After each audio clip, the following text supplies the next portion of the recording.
¿Qué tal? Buenos días. Mi nombre es Ernesto Franco, soy jefe de departamento de la Subdirección de Estudios Económicos y Sociales y hoy vengo a platicarles sobre un tema muy importante que estamos desarrollando en el Senapred. Es un tema relativamente nuevo, es una pequeña propuesta que esperamos que más adelante desemboque, se transforme un poquito conforme vayamos aprendiendo de lo que estamos haciendo aquí.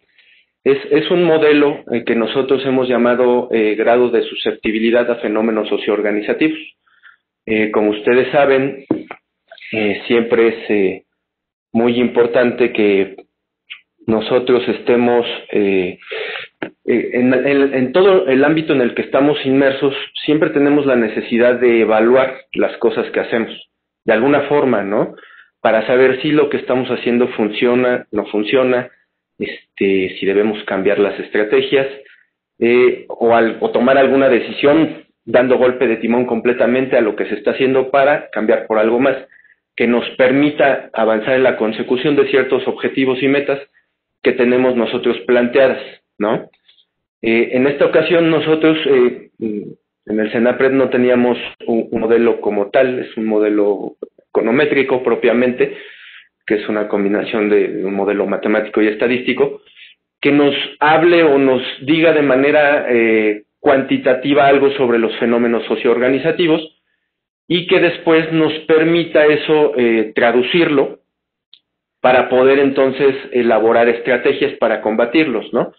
Como ya vieron en la presentación anterior, ya sabemos qué son los fenómenos socioorganizativos, ya vimos muchos de los elementos que los conforman, que los describen, sus características, sabemos que muchas de esas cuestiones son medibles, ¿no? Ya sea una medición cuantitativa como tal, o que ciertas características que son cualitativas nosotros las podamos transformar en algo cuantitativo, algo medible para poder incorporar en nuestro modelo. Nosotros cuando, pues siempre, ¿no? Desde que estudiamos primaria, secundaria, preparatoria, todos los niveles en los que hemos estudiado, hemos tenido la necesidad de hacer investigaciones. Estas investigaciones normalmente son muy visibles, la metodología que vamos a ocupar, en áreas como las ciencias exactas, ¿no? Biología, química, física, matemáticas, estadística, o cualquier otra rama que se apoye de este tipo de herramientas. Seguramente las hemos visto en psicología, cuando hacemos descripción, ¿no? Descripción estadística de algún fenómeno, las vemos en mediciones de riesgo también, en resiliencia, con el índice de resiliencia que tiene el Senapred, y en otras cuestiones. Entonces, lo primero que tenemos que hacer siempre es el planteamiento del modelo. Con esto, lo que nosotros debemos hacer es crear una serie, primero preguntarnos para qué lo queremos, ¿no? Ese es de entrada, qué es lo que queremos hacer, qué es lo que queremos medir, a qué resultado queremos llegar. Con base en esto nosotros vamos a definir una serie de estrategias. La primera, por ejemplo, es la incorporación de información que va a culminar en el establecimiento de variables que nosotros asumimos nos pueden explicar este modelo, ¿no? Debemos ser muy cuidadosos en las variables que escogemos. Esto es fundamental, el planteamiento del modelo es algo fundamental porque nos puede conducir a un resultado muy acertado después del análisis o nos puede conducir a conclusiones erróneas o poco claras, ¿no? Entonces, nosotros tomamos una serie de variables después de haber observado a sujetos, ¿no? Que son el objeto de estudio. Una vez que tenemos los sujetos, el objeto de estudio y las variables definidas, entonces vamos a tener una serie de observaciones que vamos a tratar nosotros de modelar para esclarecer el fenómeno o para explicar de una manera sistemática el fenómeno que estamos observando en la medida de lo posible y a partir de ahí hacer un análisis de los elementos y establecer estrategias precisamente para atacar el problema que estamos enfrentando. Entonces debemos tener mucho cuidado en las variables que escogemos porque primero pueden ser variables redundantes, es decir, si nosotros escogemos dos variables que más o menos nos aporten la misma información, puede haber un conflicto en ellas, ¿no? Y a su vez, va a crear un conflicto en el fenómeno. Entonces, nosotros debemos tener claro qué es lo que nos va a aportar cada variable en ese sentido. Vamos a suponer que estamos estudiando un fenómeno poblacional general, y nosotros tenemos varias opciones de variables. Podemos tener, por ejemplo, concentración poblacional en un territorio, si estamos estudiando población en un territorio determinado. Podemos tener concentración poblacional, podemos tener población total desagregada por género, y podemos tener población total. Depende, lo que nosotros busquemos es la variable que vamos a tomar. Si no tenemos claro qué es lo que estamos buscando, tal vez podamos tomar las tres variables, y entonces va a existir un conflicto de redundancia de información, que es lo que tenemos que evitar. Eso, otro problema que eso nos genera es la imposibilidad de ver de manera clara las relaciones entre las variables, ¿no? Modelos estadísticos hay muchísimos, y cada uno de ellos tiene que cumplir determinados supuestos según el objetivo que nosotros persigamos. Entonces, debemos tener muy claro las relaciones que estamos buscando de las variables para entonces conocer el modelo que nosotros vamos a aplicar, ¿no? Si nosotros no tenemos muy claras las relaciones, pues las conclusiones que obtengamos, bueno, el modelo va a ser difícil porque de entrada ni siquiera vamos a poder interpretar de manera adecuada los resultados que nos va proporcionando. Hay, como les mencionaba, muchos métodos de análisis. Bueno, nosotros el modelo que estamos usando es un modelo que se llama análisis de componentes principales. Ahorita, más adelante les voy a explicar algunas de las características básicas. No nos vamos a meter tanto en la cuestión, como me decía un profe, no nos vamos a meter tanto en las tripas del gato, solo vamos a ver el gato, ¿no? No nos vamos a meter mucho en cuestiones estadísticas ni matemáticas, a pesar de lo que vieron en el material de lectura, ¿no? Lo que me interesaba es que los conceptos básicos que vienen ahí, ustedes puedan tenerlos presentes. Entonces, hay muchos modelos que nosotros podemos aplicar, ¿no? Está el que estamos usando, el de análisis de componentes principales, que nos provee una visión general de una serie de variables compactadas en algunos elementos muy puntuales, que se llaman componentes. Está el análisis de factores comunes, que es algo similar, también nos provee factores comunes de una serie de variables que vamos a analizar también para tratar de esclarecer los problemas. Tenemos el método de mínimos cuadrados no ponderados, tenemos el de mínimos cuadrados generalizados, que va aplicado más a modelos de pocas variables, pero que guardan ciertas características de comportamiento de esas variables. Tenemos el modelo de máxima verosimilitud, que es un modelo un poco más permisible en cuanto a los supuestos que debe cumplir. Tenemos el método alfa y el factor de imagen, que son modelos que no se ocupan tanto en ese sentido y que van enfocados más a variables de corte discreto, no tanto continuo como son las que estamos manejando para este modelo. Estas son tres definiciones que tenemos sobre el modelo de análisis por componentes principales.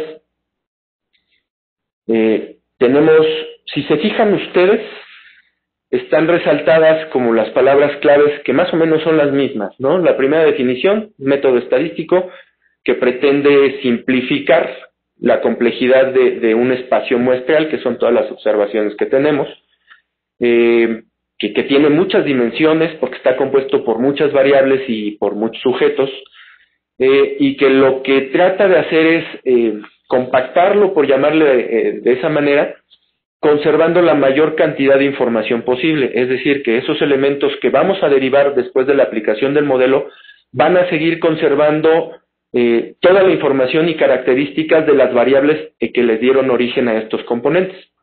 La segunda definición, lo mismo, es un modelo que se aplica con la finalidad de transformar y reducir variables que se les llama originales en un conjunto nuevo, manteniendo la mayor cantidad de información posible. Esto es para que esos componentes sean representativos finalmente de las variables originales.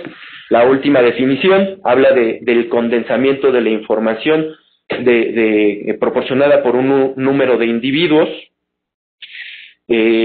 reflejada en múltiples variables, en el número de observaciones que vamos a tener o en el espacio muestral, reflejada en unos pocos componentes. Entonces, en este sentido, la definición está clara, ¿no? Agarrar un número grande de variables que nosotros tengamos predeterminadas para realizar el modelo, compactarlas, ahora vamos a ver de qué forma o con base en qué criterios, y dejar unos cuantos factores o unos cuantos componentes que sean representativos de todas esas variables.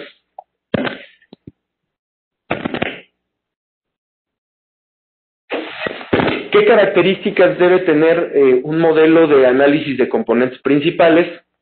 Bueno, la primera característica es que es un modelo que va a transformar, va a tomar una serie de variables y las va a transformar en otras, ¿sí?, que van a estar correlacionadas entre sí. Nosotros cuando hacemos otros modelos hay tres supuestos que deben cumplir, que deben ser homocedásticos, se dice que significa que la varianza que existe entre las observaciones sea la menor posible, y sea constante además. Deben ser distribuirse las variables como una normal, es decir, con media cero, o sea, la distancia entre la media y el punto observable sea lo menor posible, tanto que tienda a cero, y que la varianza sea constante, como dijimos, y no debe haber multicolinealidad, que es correlación entre variables, es decir, que las variables estén relacionadas entre sí. Aquí a nosotros no nos importan tanto esos supuestos, porque finalmente se van corrigiendo con las transformaciones de las variables que hace el modelo de análisis por componentes principales. Y entonces, de manera implícita, se van a ir cumpliendo, y si no se cumplen, tampoco nos apura tanto ese hecho, ¿no? Lo único que nos interesa aquí es que las variables originales están correlacionadas, están relacionadas entre sí hasta cierto punto, ¿sí? Otra característica, bueno, los componentes, o sea, las variables que vamos a derivar de las originales, esos no deben estar correlacionados, porque si están correlacionados, entonces nos van a estar explicando lo mismo. Eso sí, deben ser totalmente independientes uno del otro, por eso se dice que son una combinación lineal. Esto es que si nosotros aplicamos, por ejemplo, multiplicamos una matriz de un espacio muestral, tenemos nuestra matriz de datos y la multiplicamos por un vector de constantes, o sea, por un número constante, vaya, lo que nos dé como resultado va a ser derivado con otra técnica, con técnicas de álgebra lineal y cálculo, podemos regresar a la matriz original. Eso es que sean una combinación lineal, o sea, que se pueda ir de la matriz original a la matriz resultante sin ningún problema. Además, los componentes, bueno, el primer componente debe ser oblicuo, es decir, si ustedes lo ven en un gráfico, lo vamos a ver en una diapositiva más adelante. Si ustedes lo ven en un gráfico, este componente va a tener un pequeño giro. Si lo ven en un plano cartesiano, donde tienen la Y de manera vertical, la X de manera horizontal, el componente va a trazar una línea que se le llama vector, que va a atravesar la nube de puntos en un ángulo distinto a un ángulo de 90 grados. O sea, no va a ser ni paralelo al eje de X ni paralelo al eje de Y, jamás, ¿no?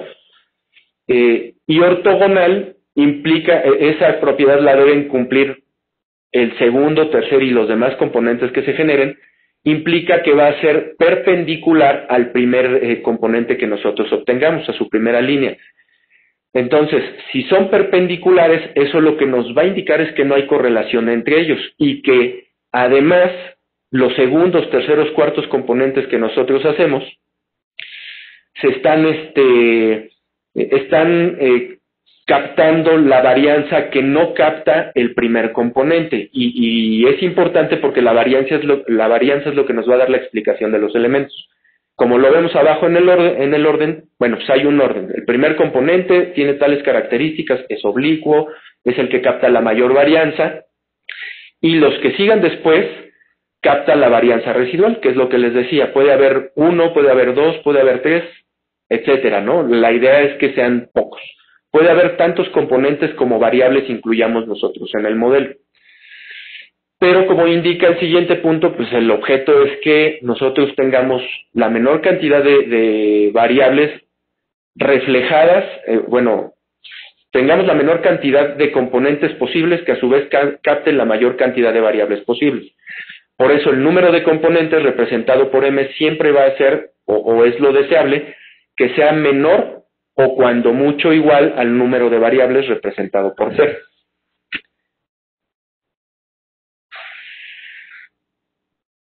Aquí es nada más una pequeña expresión de lo que hemos platicado hasta ahorita. Nosotros tenemos una serie de individuos caracterizados por una serie de variables, N y P, que nos van a arrojar un espacio de observaciones o un espacio muestral, que son los datos con los que nosotros vamos a trabajar, y que después de aplicarles la técnica de análisis por componentes principales, representada ahí, digamos, por la letra, por la flechita, ¿no? Nos va a llevar a una serie de componentes que van a ser en cantidad menores que las variables que tenemos, menores o iguales que las variables que planteamos en un principio para nuestro modelo. Entonces, ¿cómo vamos a partir nosotros o cuál es la metodología que nosotros vamos a aplicar?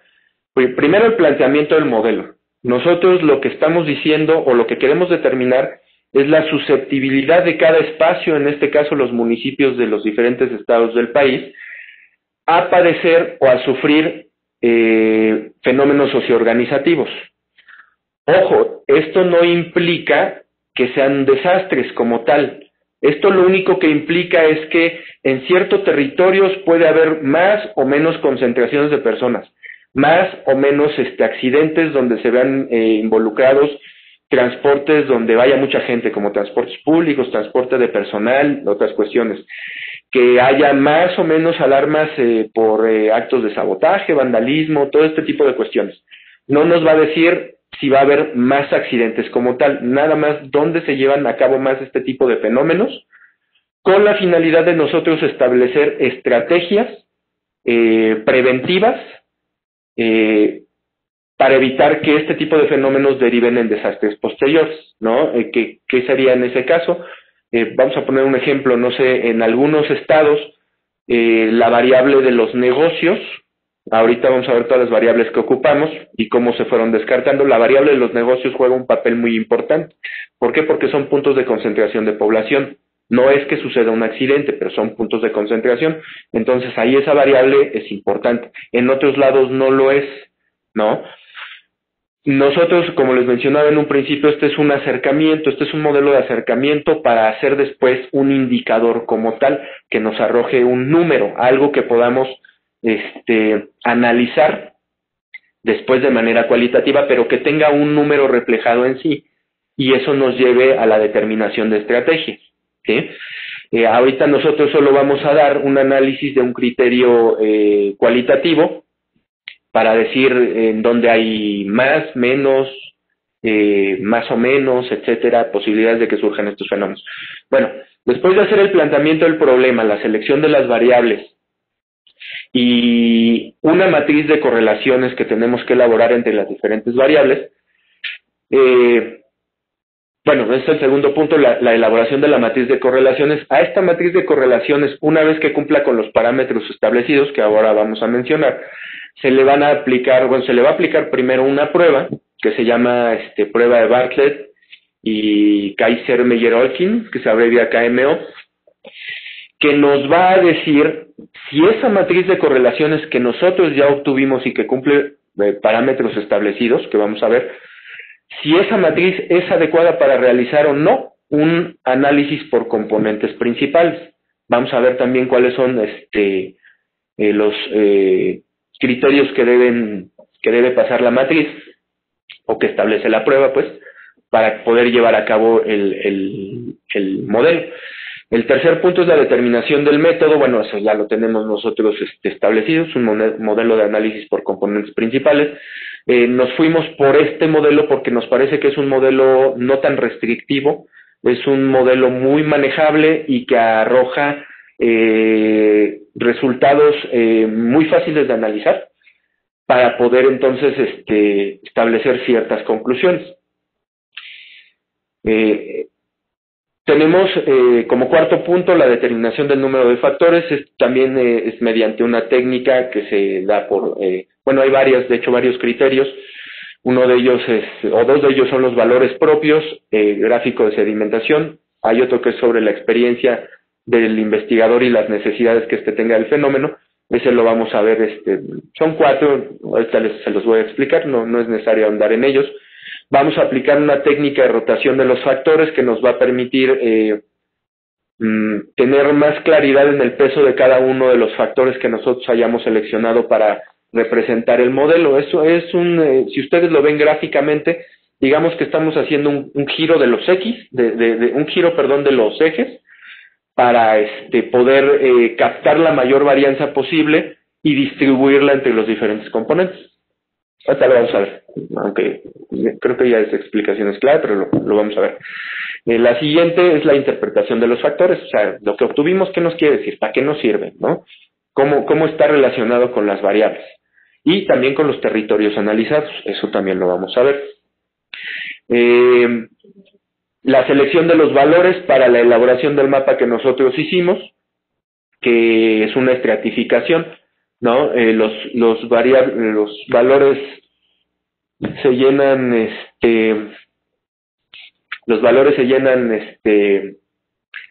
seleccionamos de los componentes que nosotros tengamos, vamos a seleccionar el valor más grande, que es el más representativo, considerando su signo, ¿no? Vamos a ahorita más adelante a verlo también. Vamos a aplicar una técnica de estratificación que nosotros podemos encontrar en el programa de ArcGIS. Es una técnica de estratificación de los valores de los factores que vamos a utilizar para que nos haga una distribución por segmentos de esos valores y entonces nos arroje como resultado la susceptibilidad de cada uno de los territorios a presentar fenómenos socioorganizativos, ¿no? Y bueno, eso lo vamos a ver reflejado en un mapa que va a ser el resultado final, ¿sí? Todo esto para un mapa al final, ¿no? Que se ve muy, muy simpático con los colores. Entonces, esto no sé que también lo alcancen a ver. Bueno, les explico. Nosotros tomamos en comparativa como ejemplo, 2 estados, Aguascalientes y la Ciudad de México.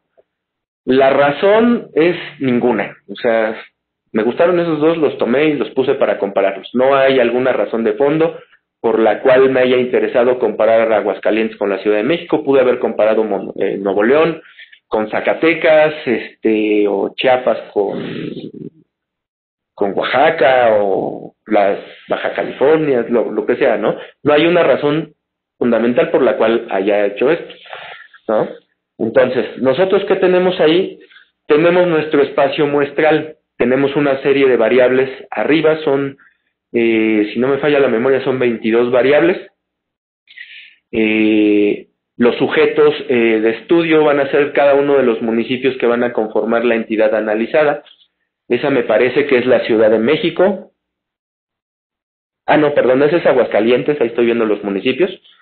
Ese es Aguascalientes, y cada una de las mediciones que arrojó de acuerdo a las variables que nosotros manejamos. Una primera variable fue la población, la población total por cada municipio, trabajo asalariado, trabajo no asalariado, escalafones de salario, ¿no? De hasta un salario mínimo, entre 1 y 2, más de 2, trabajo no remunerado como tal, hay población alfabeta, analfabeta. Aquí pues son 2 variables que están muy ligadas, pero que finalmente explican diferentes cosas ya al análisis, ¿no? Sobre todo dependiendo cuál es la que al final el modelo toma, por eso ahí no descarté, ¿no? Pero que dentro del modelo se pueden presentar, bueno, de hecho están consideradas que se presentan con diferentes signos. Está la migración al interior del estado, está la migración de otros estados hacia el estado estudiado, está la población afiliada a servicios, bueno, hay una serie de servicios ahí, ¿no? Servicios de salud, servicios de energía eléctrica, drenaje y otras cuestiones. Está también, como les mencioné, hay una variable que cuantifica los accidentes y hay otra variable que cuantifica los negocios totales establecidos en cada uno de los territorios analizados, ¿no? Además hay unas que son de comunicaciones e información o comunicación y tecnología, como son internet, como son radio, como son teléfono celular, entre otras cuestiones. Son importantes porque nosotros estamos considerando, por ejemplo, de entrada, que territorios con mayor población es más factible que se presenten concentraciones de población. Esto no siempre es cierto. Ya con el paso de los modelos que hemos establecido ya nos hemos dado cuenta que no siempre es cierto, ¿no? Consideramos que también donde hay más negocios, pues hay más puntos de reunión. Consideramos que la gente que está mejor informada, ¿no? O tiene más acceso a información, visualiza su entorno de otra manera y entonces eso provoca que se manifieste, ¿no? Nosotros, si pensamos, por ejemplo, en el entorno de la Ciudad de México y lo que ha sucedido últimamente con las manifestaciones relacionadas con desaparición de personas, ¿no? Que son manifestaciones contra cuestiones de inseguridad. Pues es gente que se informa, sobre todo en medios digitales, de lo que acontece diariamente en el territorio, ¿no? Si no, pues no tendrían objetivo de manifestación. Entonces, como es gente que tiene acceso a internet, o computadora, o que lee los diarios, o que escucha el radio, etcétera, etcétera, etcétera, genera esa conciencia, ¿no? Eso es lo que estamos suponiendo en el modelo, y así para cada una de las variables, ¿no? Tenemos una segunda matriz, que es el caso de la Ciudad de México. Ahí vemos todo lo que hay para las mediciones para cada una de las alcaldías, y son las mismas 22 variables. O sea, nosotros lo que hicimos fue elaborar, pensar qué variables nos podrían ayudar para explicar esta susceptibilidad, y después las vamos a ir descartando cuando apliquemos nuestra matriz de correlaciones, ¿no? De entrada tenemos esa serie de variables.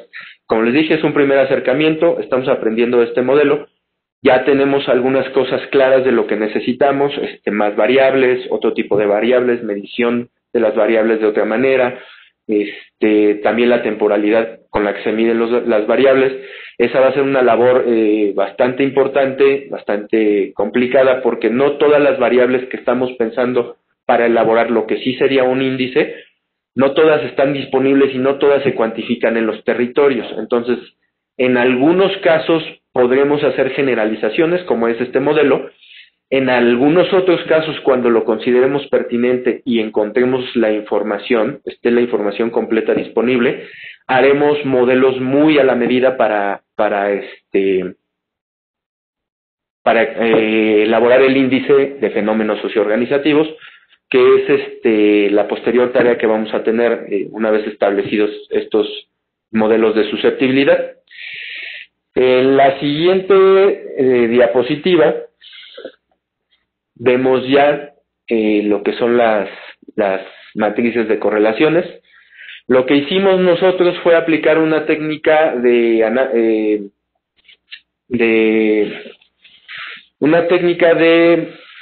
análisis de correlación por pares, se llama, ¿no? Entre las variables. Es decir, cada una de las variables contra la otra variable, ¿no?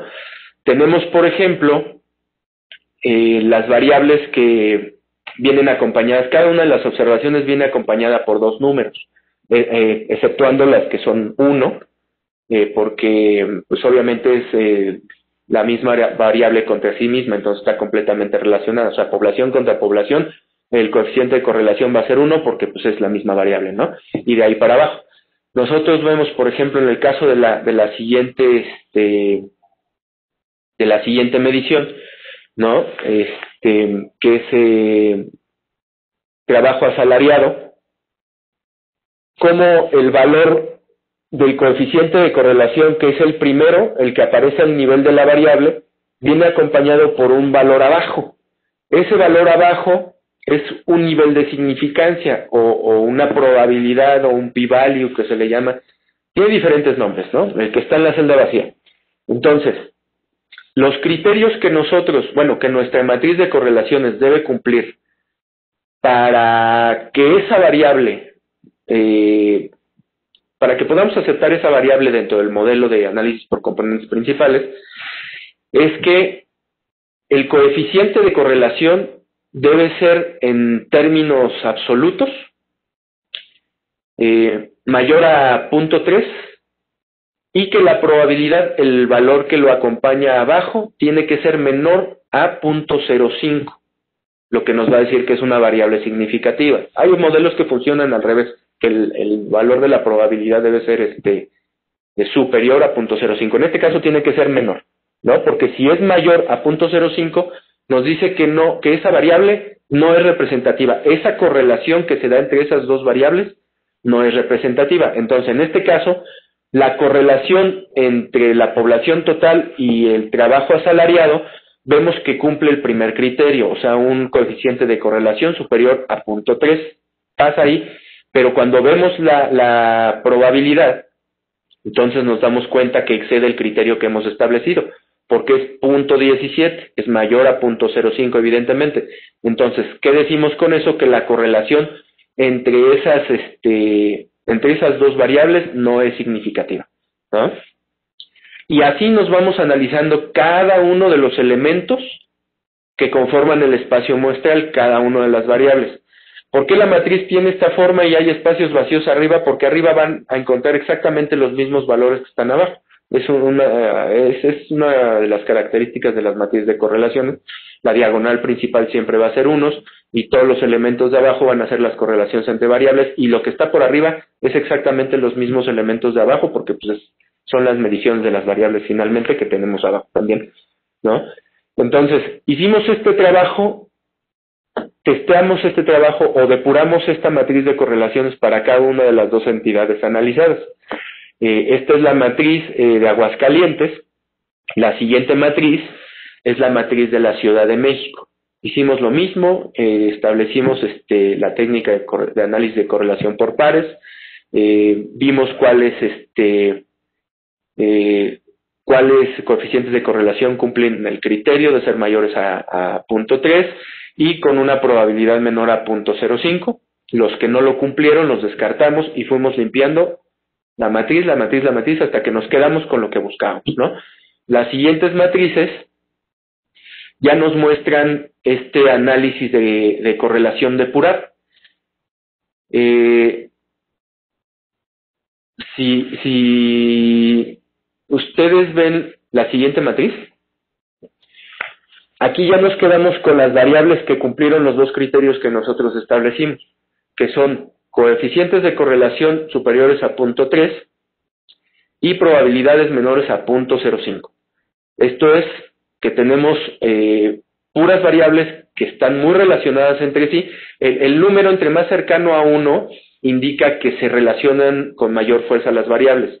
Entre más cercano a 0, pues se relacionan con menor fuerza. Nosotros partimos del 3 del punto 3 porque nos parece que es un buen índice de correlación donde establece una relación entre variables bastante aceptable y hay quienes, por ejemplo, también ponen un techo de 0.7, de 0.8 al coeficiente de correlación, y el coeficiente de correlación debe moverse entre ese rango. Nosotros en este caso no pusimos un techo en ese sentido porque ya intuíamos obviamente desde que establecimos el modelo cuáles eran las variables donde se iba a presentar mayor correlación. Por ejemplo, tenemos ahí Internet, con computadora, ¿no? ¿Qué nos dice esto? Que pues obviamente la gente que tiene una computadora normalmente va a tener internet.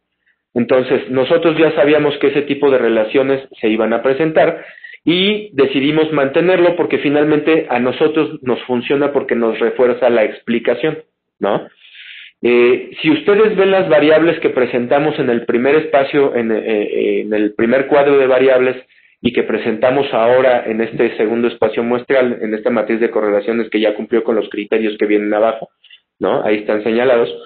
Se van a dar cuenta que tiene una L, ¿no? Cada una de las variables, una L que antes no existía. Bueno, nosotros cuando vamos depurando la matriz de correlaciones original, vamos aplicando diferentes técnicas, ¿no?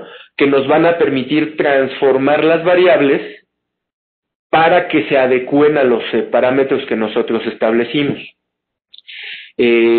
Puedes aplicar, por ejemplo, en un modelo de regresión lineal, ¿no? Que sirven, que son modelos de predicción de un factor, de algo que va a suceder. Queremos predecir una variable, pues. Podemos aplicar, por ejemplo, derivadas, ¿no? A las técnicas de cálculo, como derivadas parciales a las variables que estamos analizando. Podemos aplicar diferencias también, ¿no? Entre variables, si estas tienen o hemos considerado para su análisis un horizonte temporal, y otras más. Nosotros, por ejemplo, en este caso, las transformaciones que ocupamos son logaritmos de las variables y dobles logaritmos. Lo que hace esto, básicamente, es compactar la información todavía más, ¿no? Compactar la varianza de las variables hacia un punto determinado, que es hacia la media de las variables, para tratar de hacer significativa toda esa información. Por eso les decía hace rato que hay ciertos supuestos que deben cumplir las variables en otros modelos como elasticidad, normalidad y multicolinealidad, que a nosotros no nos van a interesar porque conforme vayamos aplicando las técnicas que requiere el modelo, estos supuestos van a ir convergiendo uno a uno y nos van a dar estos resultados. Bueno, entonces nosotros aquí en Aguascalientes lo que hicimos para obtener esta matriz de 9 variables fue aplicar una técnica, aplicar una transformación logarítmica a cada una de las variables para compactar la media. Ojo, no es necesario que todas sean logarítmicas o que todas sean derivadas o que todas sean dobles logarítmicas. Las transformaciones es según lo requiera la variable. Hay modelos que tenemos donde la variable se queda en su nivel, o sea, no se le hace ninguna transformación porque pasa todos los criterios. Hay modelos donde se aplican dobles logaritmos, hay modelos donde se aplican derivadas y logaritmos. No es este el caso porque no es para este tipo de modelos la derivada, pero bueno, porque no estamos explicando una variable dependiente, por eso no se usa. Entonces, hay diferentes cuestiones, ¿no? Y se pueden juntar. Por ejemplo, para la matriz siguiente, que es la de la Ciudad de México, nosotros tenemos un modelo con una variable menos, incluso que Aguascalientes, ¿no? ¿Por qué? Porque las variables que se quedan finalmente resultan ser más representativas en ese sentido. Aquí aplicamos dobles logaritmos. Para este modelo, obtuvimos 3 matrices distintas. Obtuvimos esta matriz de 8 variables, una matriz de 9 variables y una matriz de 11 variables. Ustedes dirán, ¿por qué nos quedamos con la matriz de 9 variables si teníamos a lo mejor una de 11 que pudiera captar más información? No necesariamente entre más variables, más información se capta. Precisamente hicimos esta depuración de las observaciones para decir que las 22 variables consideradas en un inicio no todas son útiles para explicar el fenómeno que buscamos en la Ciudad de México, ¿no? Cada fenómeno, cada espacio tiene sus variables propias, con sus transformaciones propias y sus correlaciones propias.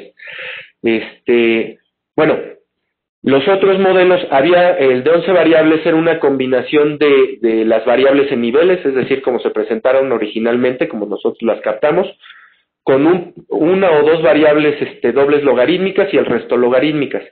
Y el modelo de 9 variables era un modelo de combinación entre logarítmicas y dobles logarítmicas. No nos quedamos con ella porque, bueno, después de que nosotros tenemos nuestra matriz de correlaciones ya establecida,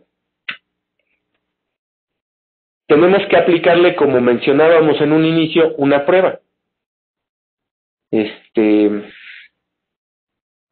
Una prueba que se llama esfericidad de Bartlett, donde se deben cumplir varios criterios, ¿no? O tres criterios principalmente, dos de ellos están interrelacionados. El primer criterio que se debe cumplir es que el determinante de la matriz que se forma de la matriz de correlaciones debe ser igual a 0. Sí, suena bien, pero ¿qué significa esto? Bueno, si el determinante es 0, significa que hay correlación entre las variables. Eso es lo que nosotros establecimos desde un inicio y eso es lo que nos importa, ¿no? Si el determinante de la matriz fuera distinto de 0, vamos a decir que es 1, eso significa que no hay relación entre las variables originales que nosotros planteamos y no tendría caso entonces estimar un modelo utilizando la técnica de análisis de componentes principales. Entonces, nosotros ya sabemos que este criterio se debe cumplir. Si nosotros hiciéramos esto en otro tipo de modelos, al estimar esta matriz nos va a dar algo que se llama matriz singular, porque el determinante no se puede estimar, y eso implica que el modelo no se puede estimar, no vamos a obtener un resultado de ese modelo. En este caso es bueno que la matriz, que el determinante sea 0. El segundo criterio es el valor de significancia, el p-value, etcétera, como le queramos llamar. Que debe ser también lo más cercano, o bueno, debe estar por abajo de 0.05. Si este valor está por encima de 0.05, ahí hay un criterio que aparece que se llama hipótesis nula, o H0, y hay otra que se llama hipótesis HA, o H1, o H otra cosa, que se llama, que es la hipótesis alternativa. Bueno, la hipótesis que nosotros estamos estableciendo aquí es que las variables no están correlacionadas. Y nosotros siempre que establecemos estos criterios o estas hipótesis, lo que buscamos es rechazar precisamente la hipótesis nula, ¿no? Bueno, pues aquí el parámetro, para poder rechazar nosotros la hipótesis nula, el valor de la probabilidad o el p-value tiene que ser menor a 0.05. Si es mayor, entonces nos quedamos con la hipótesis nula y estaríamos diciendo que las variables no están correlacionadas. Eso va de la mano con el determinante de la matriz, entonces el determinante de la matriz sería distinto de 0. Pero como el determinante de la matriz es 0 y el valor es menor a 0.05, rechazamos o no aceptamos más bien la hipótesis nula y nos quedamos con la hipótesis alternativa que dice que las variables están correlacionadas. Entonces, hasta ahorita va todo bien con el modelo, lo aceptamos, ¿no? El tercer criterio es el criterio Kaiser-Meyer-Olkin, que les había mencionado, que nos mide la adecuabilidad del modelo, por decirlo así, ¿no? ¿Qué tan adecuado es o qué tan satisfactoria es esa matriz de correlaciones que nosotros obtuvimos? Si nos va a servir o no, si le vamos a poder aplicar el método de análisis por componentes principales o no. ¿Qué nos dice? Ahí tenemos los criterios. En el primer criterio, pues bueno, todos los criterios, los primeros 3, el modelo es regular, malo, no alcanzo a ver, la adecuación muestral en el último es inaceptable, y a partir de un valor de 0.07 para arriba, el modelo ya se transforma en un modelo aceptable. Obviamente, entre más cercano de uno esté, mejor, porque el modelo significa que va a tener una mejor especificación y la correlación entre las variables va a ser mejor, por tanto, nos van a explicar más el fenómeno que estamos buscando aquí establecer. En este caso, nuestros modelos se quedan a la mitad del rango de lo aceptable, más o menos. Tenemos un valor de 0.747 y 0.749 en el KMO. Entonces, eso nos sitúa en el rango de aceptable adecuación muestral. Entonces, ya hasta ahí vamos de ganancia, ¿no?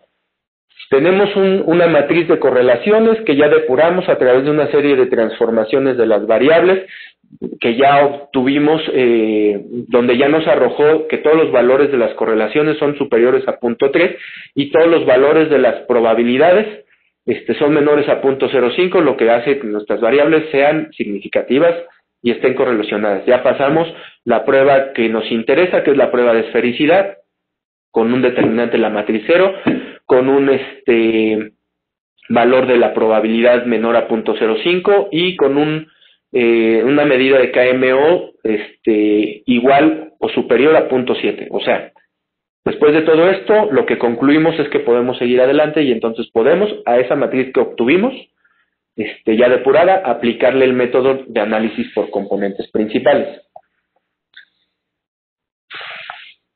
Como les dije hace rato, cuando hablamos un poco sobre algunos de los supuestos que debe cumplir el modelo, tenemos que establecer ciertos criterios para la selección de los factores, ¿no? O de los componentes. Hay varios. Bueno, tenemos 4 nosotros ahí. El primero, que se llama criterio de raíz latente, lo que va a hacer es buscar todos los factores que tengan un valor propio, que nos va a arrojar ahorita cuando hagamos el modelo de análisis por componentes principales, un valor propio igual o mayor a 1, ¿sí? Todo lo que encontremos nosotros que sea igual o mayor a 1, lo vamos a tomar como componente para estudiar. El segundo criterio, el que les dije, criterio a priori, es el que se sustenta en la experiencia del investigador. Nosotros ya sabemos qué queremos extraer, ya sea de acuerdo a la teoría o de acuerdo a los criterios, a los objetivos que tengamos planteados en la investigación. Nosotros trabajamos con de hecho, ¿no? Con el criterio a priori, también poniendo un poco de atención en los demás, pero nos sustentamos básicamente en eso. El tercer criterio es el porcentaje de varianza, o sea, lo que cada uno de los elementos va a explicar. Si explican mucho, lo tomamos; si explica poco, lo dejamos fuera. O sea, si su varianza es muy alta, lo tomamos; si su varianza es muy baja, lo dejamos fuera. El otro es un criterio de contraste de caída, es un gráfico que nos va a enseñar, que va relacionado con el de los valores propios iguales o mayores a 1, y nos va a decir a partir de qué componente debemos tomar para nuestro análisis. Ahí se establece que en el punto de quiebre, ¿no? El punto de quiebre es donde la pendiente de la curva que vamos a ver en un gráfico tiende a 0, ¿no? Ahí, como nos indica la fórmula, la pendiente igual a 0, o si evaluamos la función con límite, si evaluamos el límite de la función x, donde x tiende a más menos infinito, resultado va a ser igual a 0. Ahorita gráficamente se ve más evidente. Bueno, ahí tenemos entonces ya el resultado de la aplicación del modelo de análisis por componentes principales. Ahí señalé algunos puntos, como les dije, el criterio de los valores propios iguales o superiores a 1 para saber cuántos vamos a tomar. En este caso, nosotros, para cada uno de los modelos específicos, que son esos eigenvalue, eigenvalores o valores propios, nosotros tenemos solo uno por encima de 1, ¿no? Si nos vamos, por ejemplo, al criterio de la raíz latente, nos quedaríamos solo con ese vector, y con ese componente, perdón, y solo ese componente explicaría el modelo que estamos buscando. Pero como nos quedamos con el criterio a priori, sabemos que un componente no es suficiente, entonces abrimos el rango y de acuerdo a lo que nosotros buscamos, nos fuimos por el aporte, por lo que nosotros establecimos en los supuestos del modelo, y un poco por la varianza o la varianza que aporta cada uno de los componentes. Nosotros decidimos tomar 2. ¿Por qué 2? Porque todavía el segundo componente arroja bastante información. Podríamos incluso haber llegado tal vez hasta 3, ¿no? Hasta 3 componentes, porque si vemos la varianza acumulada en cada uno de los casos, nos estaría diciendo que esas variables que nosotros seleccionamos nos están explicando, en el caso de Aguascalientes, por ejemplo, el 94% del fenómeno, y en el caso de la Ciudad de México el 91%. Pero decidimos quedarnos con 2 porque finalmente, bueno, casi el 90% y poco más del 85% es un valor bastante aceptable, y dado los objetivos, que es reducir el número de variables existentes a la menor cantidad de componentes posibles, pues 2 es adecuado, ¿no?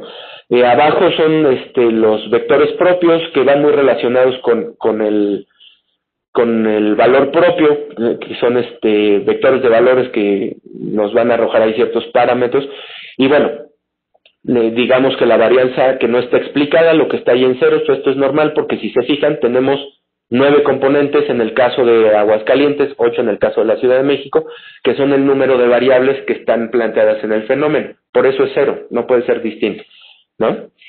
De ahí pasamos, bueno, este es otro de los criterios, el que les mencionaba de los valores propios iguales o mayores a 1, nosotros establecimos aquí el punto de quiebre, por eso nos quedamos con 2 vectores.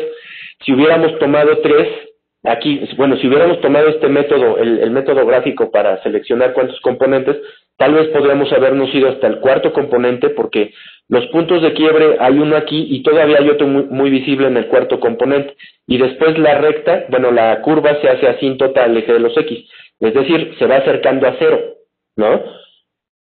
Con respecto a Y, se va acercando a 0 y es la condición que debe cumplir en el punto de quiebre cuando la recta se hace asíntota. Nada más esto es a manera de ejemplo, nosotros finalmente nos quedamos con 2 factores, ¿no? Después de hacer ese análisis, entonces lo que vamos a hacer nosotros es algo que se llama extracción de los factores. Lo que vamos a hacer ahora sí es como la extracción de la varianza que nos va a explicar en un primer momento la relación de las variables que tenemos ahí. Si se fijan, mantenemos nuestros valores propios que están ahí, mantenemos la proporción de la varianza que cada uno nos proporciona, así como la varianza acumulada. Acá abajo están lo que se llaman las cargas factoriales, ¿no? La carga de cada factor que tiene cada factor con respecto a cada variable, y esto es como la varianza que no nos explica cada factor. Esto es algo arriesgado, ¿no? Nosotros encontramos, por ejemplo, varios ahí con que está afiliados a servicios de la salud, con una varianza no explicada un poco alta, 0.18%. Si nosotros hubiéramos tomado 3 factores, todos estos hubieran quedado por abajo de 0.05. Había 0.3, había uno de 0.7, que era el más alto. Pero por simplificación del modelo preferimos asumir este riesgo que implica esa varianza no explicada, ¿no?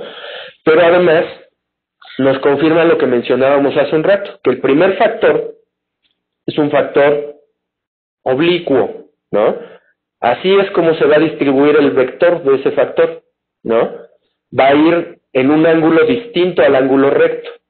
Y el segundo vector, el segundo componente, y los demás que determinemos, que es la línea verde, se va a distribuir de forma ortogonal, esto es de forma perpendicular al primer factor. Esto lo que nos va a indicar es que efectivamente el segundo, tercero y todos los demás factores no están correlacionados con el primer factor. Y eso es lo que nosotros buscamos. Ojo, es distinto de lo de las variables. Las variables sí queremos que estén correlacionadas, los componentes no. Los componentes tienen que ser independientes, ¿no? Vemos aquí el caso de la Ciudad de México. Aquí también estamos asumiendo un riesgo muy alto con las 2 primeras variables y y esta de aquí, que es agua. Pero también asumimos el riesgo porque los supuestos que planteamos creemos que están bien especificados y que al final nos van a explicar de manera adecuada el actuar o la relación con los factores, ¿no? La interpretación de los factores, bueno, vemos ahí, tenemos la matriz de factores no rotados, que es una matriz que nos va a confirmar los factores a extraer, que es la que veíamos ahí abajo también, ¿no? Donde está el factor 1 y 2 y donde estaba la varianza no explicada.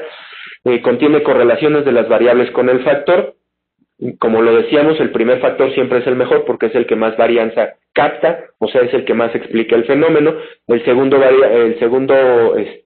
componente es el segundo mejor, tiene que ser ortogonal para asegurar que son independientes entre sí, y la característica de los componentes, como mencionamos en un principio, es que son una combinación lineal de la matriz original o de las variables originales. Ahora, ¿qué vamos a hacer? Vamos a aplicar una técnica que se llama rotación, que lo que nos va a hacer es distribuir un poco mejor las varianzas entre los factores, entre los componentes, para darle más significancia a cada uno de ellos, no cargar el peso a uno nada más, sino distribuirlo entre todos y poder tener una interpretación más adecuada del modelo gracias a un patrón más simple de la distribución de la varianza. Hacemos la rotación, si se dan cuenta, ya solo es para los dos factores existentes, ¿no? Cambia la proporción de la varianza explicada de cada uno de los factores, vemos que es muy similar en cada caso, y la acumulada sigue siendo en el total la misma que teníamos en un inicio. Aquí hay una mejor distribución de la varianza.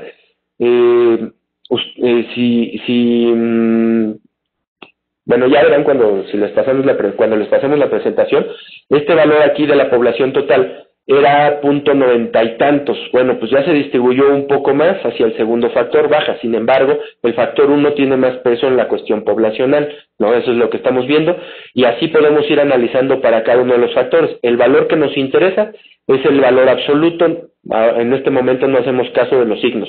El signo lo único que nos va a indicar es la dirección de la relación, si es una relación directa o si es una relación inversa, y nada más. Tenemos la matriz de rotación entre los factores, vemos que la diagonal, pues factor 1 contra factor 1, factor 2 contra factor 2 es igual, y nos muestra que hay una buena relación entre los factores, ¿no? ¿Qué vemos aquí? Hacemos un gráfico que se llama gráfico de cargas factoriales y vamos a ver la distribución de cada uno de los factores. El factor 1, que es el azul, se encuentra su mayor explicación, por ejemplo, en cuanto a los negocios, en cuanto a la población y en cuanto a los accidentes. Si se fijan, son como factores poblacionales finalmente. El factor 2 se va a repartir más entre otras variables, por ejemplo, son servicios, pueden ser, porque tenemos energía eléctrica y tenemos afiliados a servicios de salud, y medios de comunicación, porque tenemos ahí internet, tenemos computadoras, tenemos televisión, y por ahí ese feo que no se ve que está oculto es radio, ¿no? En el caso de Aguascalientes, en el caso de la Ciudad de México, tenemos también como primer factor internet, tenemos teléfono celular, hay salario también, servicio, aquí vivienda, agua, y el poblacional, y el económico, ¿no? Que son población alfabeta y población que ingresa hasta un salario mínimo, ¿no? De aquí pasamos, aplicamos otra técnica que se llama de predicción, que nos va a servir nada más para confirmar la viabilidad de los factores. Como vemos, se normalizaron, la media tiende a 0, la desviación estándar es constante, y aquí lo que nos va a decir es que la correlación es perfecta, va ligada con lo del determinante de la matriz de un inicio. Eso nos dice que los factores son adecuados, ¿no? En ese sentido, la probabilidad de 0. Vamos a hacerlo un poco más rápido. Esta es una puntuación, se llama puntuación factorial, y aquí ya lo establecemos contra el territorio, no contra las variables, ¿no? Estamos viendo dónde se mueve cada uno de los territorios de acuerdo a las puntuaciones que han obtenido, y cuáles de ellos ya estamos viendo aquí de manera preliminar, por ejemplo, cuáles van a ser los más susceptibles. Aquí es un gráfico combinado, los dos gráficos que vimos, el de cargas contra el de puntuaciones, y ya establecemos, por ejemplo, a qué territorio le pega qué, ¿no? Tenemos ahí que en Aguascalientes, a estos territorios, estas variables son las que más influyen para volverlo más susceptible, ¿no? Que son las de los servicios y las de la información. Entonces, podemos elaborar políticas que nos ayuden a esto, ¿no? A que la gente esté más informada. La relación es directa, por ejemplo. ¿Qué implica? Que la gente, la relación de las variables en un inicio era indirecta, nosotros la planteamos con una relación indirecta, implica que la gente, entre más carezca de servicios, es más fácil que se manifieste, digamos, en este caso, ¿no? Que en ese territorio se presenten fenómenos socioorganizativos por alguna que lleven como consecuencia a un accidente. En la parte de abajo tenemos estos municipios, por ejemplo, que están más ligados también con cuestión de información. Bueno, este es de arriba, con cuestiones poblacionales. Con cuestiones poblacionales, como son puntos de reunión, como son población total y como son accidentes. Estas variables lo que van a hacer es volverlo más susceptible, ¿no? Para el caso de la Ciudad de México, pues también lo tenemos acá, cuáles son las que están relacionadas con cada uno de los territorios. Para el caso del factor 1, que es el azul, para el caso del factor 2, ¿no? Y finalmente lo que vamos a hacer ya es tomar los valores, ¿no? Valor de F1, valor de F2, donde establecimos las correlaciones con las variables, que son información, poblacionales, los valores de cada uno, tomamos el valor relativo más grande, ¿no? Aquí sí nos va a importar el signo. Aquí es más grande, por ejemplo, 0.29 que menos 1.3. ¿Por qué? Porque menos 1.3 está más lejos del 0 que 0.29, ¿no? Es mayor. Por el puro signo nos dice. Si no lo tuviera, entonces sí sería 1.3, pero como tiene el signo, entonces el factor mayor es el 0.29. Tomamos cada uno de los factores, hacemos un estrato con él, aplicamos la técnica de estratificación o de optimización de Jenkins, y nos va a dar como resultado esto. Un mapa de susceptibilidades donde vamos a ver cuál de los territorios es más propenso a que se presenten concentraciones de población, accidentes, etcétera, etcétera, manifestaciones, etcétera. Es normal que en las capitales pues sea donde más se presente, eso lo vamos a ver siempre, ¿no?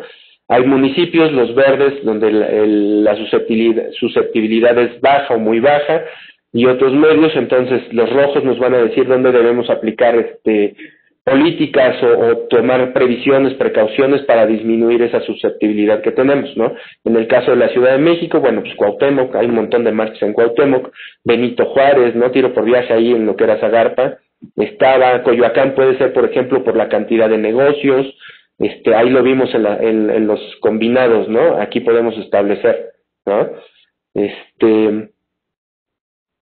Etcétera. Milpalta es un punto muy bajo, ¿no? Donde no hay tanta concentración de población, y pues por ejemplo si nosotros tomáramos mapas de densidad poblacional, podríamos encontrar que Milpalta es o de población total, ¿no? Que fue lo que nosotros tomamos en este caso. Milpalta es de las alcaldías que tienen un poco menos de población, ¿no? O menos densidad. Bueno, me excedí un poco del tiempo, los dejo, creo que va a haber un pequeño receso. Por mi parte sería todo. Si quieren saber un poco más sobre lo que es estos mapas de grado de susceptibilidad y sobre cómo se analizan, cómo se interpretan, cómo se obtienen todo eso, pues ahí están mis datos, estamos a su disposición y gracias.